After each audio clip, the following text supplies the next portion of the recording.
Hey everyone, today I'm going to be reviewing my new MOC EVO 4.0 Reimagined. Here's what the actual EVO 4.0 set looked like. This build took me a long time to build. I would say probably around 3 to 4 hours. He's definitely been one of my harder builds just because I tried to do a lot of interesting techniques around his stomach. And so that made him take a lot more time just figuring out how all of that would work.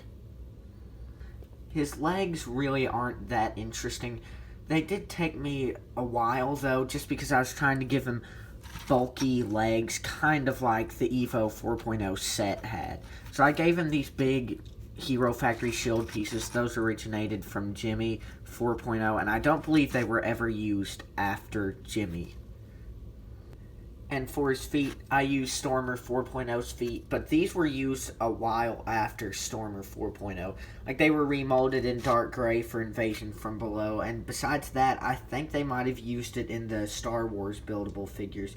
I could be wrong, though, because they seem to always use the standard, more humanoid feet for Star Wars. Also, another challenge in this build was the fact that I don't have very much yellow. And you can probably see that around the legs. I used basically all the yellow I had on his arm and on his stomach. So the legs really are just very sparse. They don't have much yellow. And that's too bad, but it had to be done. Also, it's unfortunate that this joint right here is a little bit loose, so he kind of topples pretty easily. But besides that, I really, really like this leg. At least the thigh, the calf. It looks pretty good. It's very bulky. The design of the legs, I would say, probably took me about 30 minutes, and then to copy it, probably about 5, just to find all the right pieces.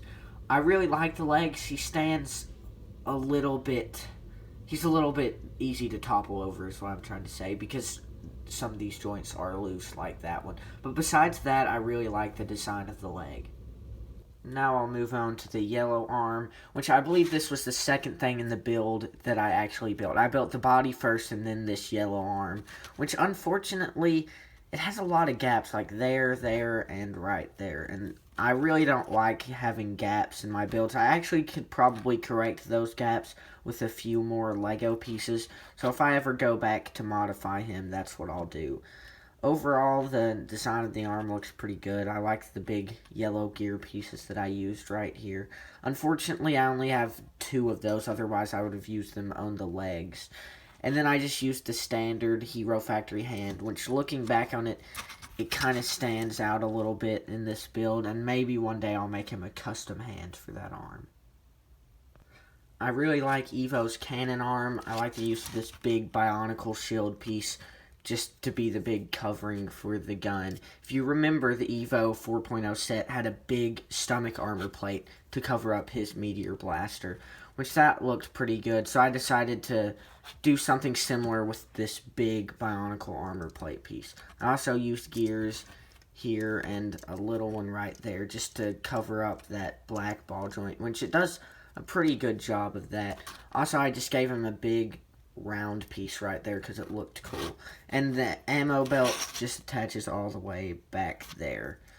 This arm is super cool and I like it a lot. And it has pretty good articulation for how big and kind of heavy it is. I really like Evo's body. I used a lot of techniques that I've never used before. I used this meltdown spike right here just to kind of frame the core, which that looks pretty good. It took me a while to get them exactly where I wanted them and where they wouldn't really wobble. Now they don't really, there's a little bit of flex, but that's if you try. Originally, they were very wobbly, and so I'm glad I could fix that.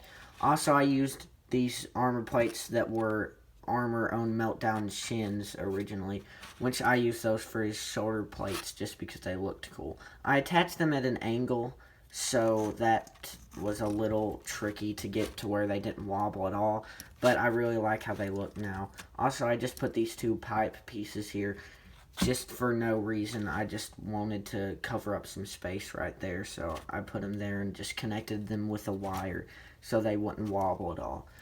Also, underneath his arm, there's really nothing to see. besides just a few techniques.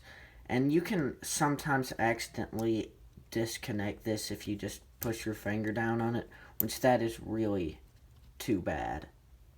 His back really isn't interesting. It's just a lot of different colored Technic pins that show through, which is very unfortunate. My favorite detail almost of this entire guy is that I use this Flyer Beast jaw just to give him some back armor, which that looks very cool. That's just one big piece that comes with Flyer Beast from Invasion from Below. That's a really cool design that I used. Actually, it was one of my brothers who pointed out how cool that piece was, and so since I was building Evo, I decided to use it on his back. And besides that, the back really isn't interesting. I really like the front a lot better just because of all the cool details that you can see. Here's a quick size comparison. Here's Evo up to Inferno 2.0, and here's my own rendition of Core Hunter up to Evo. And so you can see that Evo's kind of just middle of the road. He's not really tall, but he's also not short.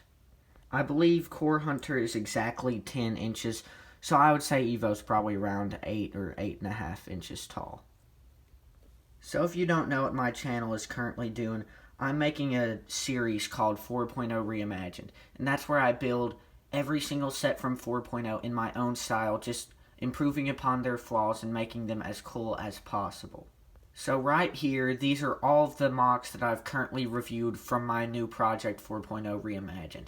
So every Wednesday, I'm going to be posting a review of a new 4.0 Reimagined MOC. If you'd like to see the review of Bulk, Core Hunter, Nex, or XT4, all of their links will be in the description of this video. I still have 13 more MOCs to build of 4.0, which that's kind of exciting and scary in a way because of getting all of the parts to make every single one of those. But if you like their reviews and if you like how all of them have turned out, please like and subscribe and check out some of my other MOC reviews.